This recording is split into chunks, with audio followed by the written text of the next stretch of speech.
I grew up with my dad owning Hyatt Resorts in the Caribbean, and we would travel there back and forth quite often, just checking on the property, seeing how it was doing.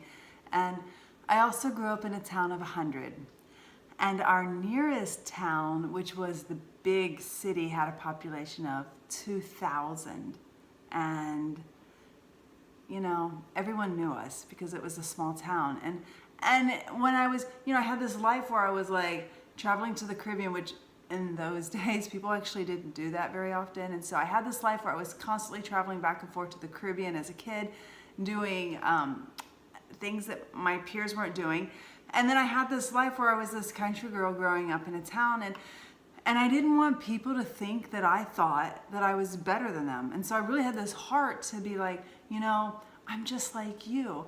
And I didn't want to pretend like we had any money, which is crazy because it was kind of obvious that I was doing things that they weren't doing. And the whole point was I was lying.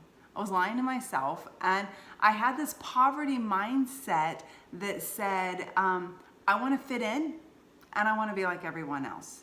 And so, a poverty mindset says, me too. And when it's actually not me too. And so, and we do this poverty mindset does this so that we can belong. It's like saying, well, if your friend's like, well, my kids are acting up and they're going on and on about X, Y, Z. And you're like, oh, me too. Why, and it's just not true. So why do we do this? We do this because, I believe that people genuinely want to have a good heart, and people genuinely want to connect with others, and you want to connect with others in your business, or you want to connect with others on a personal level, because we need each other to be in community. And so we'll say, me too, when the reality is my kids aren't acting up. Or I'll pick one little thing that they did and act like it's a me too when it's not. A poverty mindset says, like somebody's like, I don't have enough money to pay my bills, and you say, oh, me too, when you're actually not living in the same standard that they are, because you don't want to feel guilty for being different from the pack, and the world says that you have to be like somebody else, and so you'll say me too when it's really not a me too, right? So a poverty mindset, it not only says me too, but it sometimes will say, well, I can't use up such and such because there won't be enough when I need it. I can't drive my car that far. I can't put miles on my car because what happens if I need another car? That's what a poverty mindset says. Well, I may not have enough money to get another car. When the reality is the earth is full of money. Go get it. There will always be enough. There will always be more than enough. And people who have a poverty mindset, they're not really thinking that. So they'll say, oh my gosh, close the door. We don't live in a barn because, you got the air conditioner on, right? And you don't want all the air to go out because, there's a balance between being responsible, but there's also a balance between having this poverty mindset that says, the reason I want you to close the door is because I'm panicked because we cannot afford to refrigerate the neighborhood, right? So that's a poverty mindset.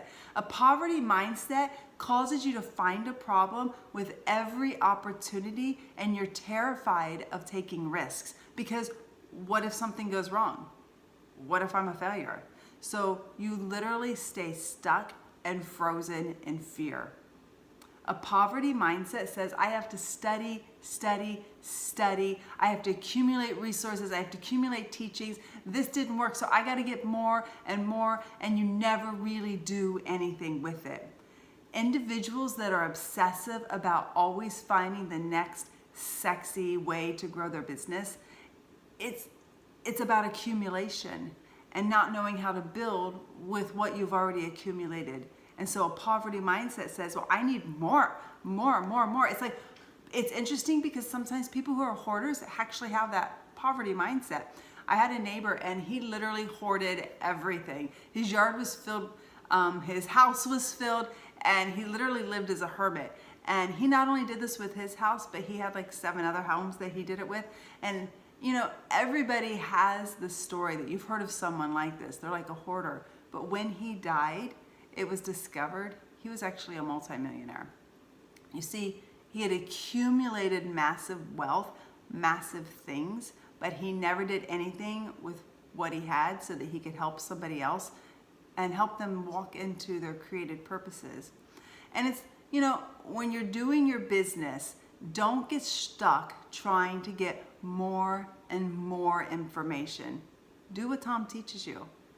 Find success with what you have and with where you're at, and be faithful, because he or she that is faithful with a little bit will be trusted with the bigger things. And so what I want to encourage you to do today is to pull yourself out of the poverty mentality by taking daily action. Just take action with what you have. Take action with what you know from Tom. Don't be afraid to move ahead of the pack. The poverty mindset, it happens here. It's actually not happening around us. It's all happening up here. So take daily action with the things that Tom has taught you to do, with what you know, okay? Don't be afraid to move ahead of the pack.